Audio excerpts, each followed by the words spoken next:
हाँ जी अस्सलाम वालेकुम चाचा जी की हाल है। Welcome back another vlog. जिस तरह तुहानू पता है गड्डी खाली करके 50 वाले मत्ते ते आए हैं। उठिया मैं क्या कर नाशा लईए तो उस तो बाद जनाब जणिया उठाइए नाश्ता करिए। जने तेज फीम खा के सुते पे ने औखा सौखा उठा के आते हैं होटल से जनाब माशाल्लाह होटल भी तुहानू पता है चंगा 50 वाले मत्ते ते नाश्ता किया। उस तो बाद जनाब दुध लिया सऊदी लीव का। मैं क्या चाह अपनी बनाने उन्होंने तो कोई नहीं चाह शाह अपनी बनाई है।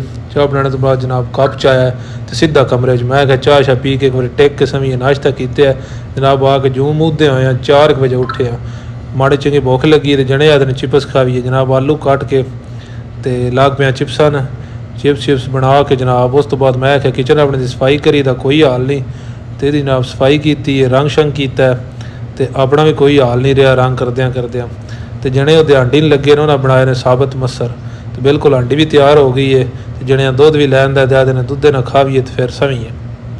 उस तो बाद जनाब चाह शाह पीती है। चाह पी के तो जी वधी आंडी वो लैके आए कमरे में। इंशाल्लाह मिलते हैं नैक्सट व्लॉग। अल्लाह हाफिज़।